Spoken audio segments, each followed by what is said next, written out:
This audio recording is a production of the Marxist Internet Archive. This material is presented free of charge. Marxist Internet Archive encourages duplication, sharing, and broadcast of this recording. All material herein is believed to be public domain unless otherwise noted. Notes on the original publication and transcription of the text presented in this recording will immediately follow this presentation.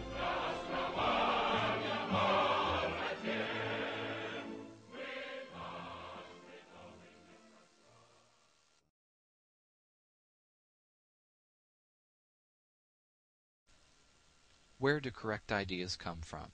By Mao Zedong, dated May 1963. Note: this passage is from a document entitled Draft Decision of the Central Committee of the Chinese Communist Party on Certain Problems in Our Present Rural Work, which was drawn up under the direction of Mao Zedong. This passage was written by Mao Zedong himself. Where do correct ideas come from? Do they drop from the skies? No. Are they innate in the mind? No. They come from social practice, and from it alone. They come from three kinds of social practice: the struggle for production, the class struggle, and scientific experiment. It is man's social being that determines his thinking.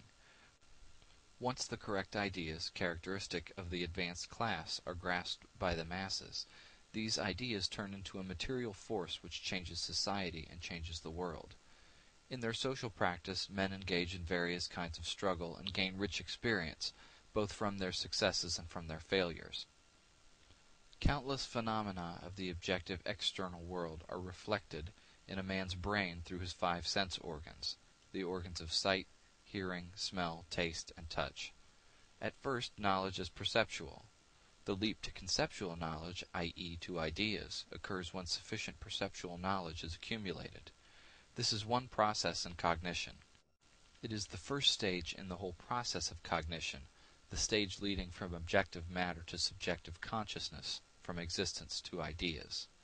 Whether or not one's consciousness or ideas, including theories, policies, plans, or measures, do correctly reflect the laws of the objective external world is not yet proved at this stage, in which it is not yet possible to ascertain whether they are correct or not. Then comes the second stage in the process of cognition, the stage leading from consciousness back to matter, from ideas back to existence, in which the knowledge gained in the first stage is applied in social practice to ascertain whether the theories, policies, plans, or measures meet with the anticipated success. Generally speaking, those that succeed are correct and those that fail are incorrect, and this is especially true of man's struggle with nature.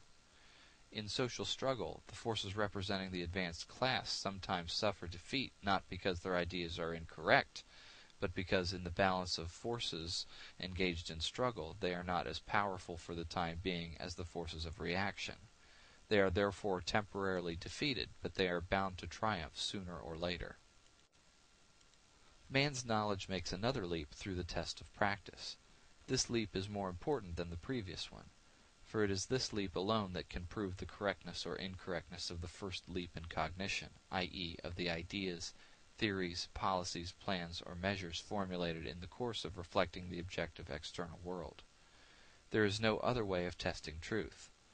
Furthermore, the one and only purpose of the proletariat in knowing the world is to change it. Often correct knowledge can be arrived at only after many repetitions of the process leading from matter to consciousness, and then back to matter, that is, leading from practice to knowledge and then back to practice. Such is the Marxist theory of knowledge, the dialectical materialist theory of knowledge. Among our comrades there are many who do not yet understand this theory of knowledge.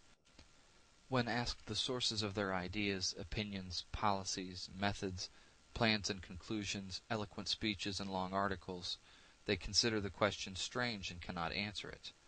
Nor do they comprehend that matter can be transformed into consciousness, and that consciousness into matter, although such leaps are phenomena of everyday life. It is therefore necessary to educate our comrades in the dialectical materialist theory of knowledge, so that they can orientate their thinking correctly, become good at investigation and study and at summing up experience, overcome difficulties, commit fewer mistakes, do their work better, and struggle hard so as to build China into a great and powerful socialist country, and help the broad masses of the oppressed and exploited throughout the world in fulfillment of our great internationalist duty.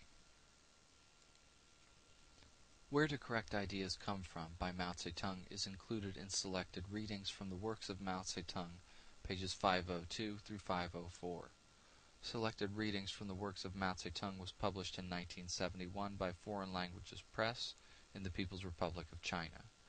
The preceding audio presentation of Where Do Correct Ideas Come From was from a transcription by the Maoist Documentation Project. The transcription was added to the Marxist Internet Archive in 2004. This presentation was read by Mike B. from Marxist Internet Archive, July 2006. A full transcription of this work is available on the Internet through the Mao Zedong Internet Archive, located at http://www.marxist.org/reference/archive/mao/index.htm.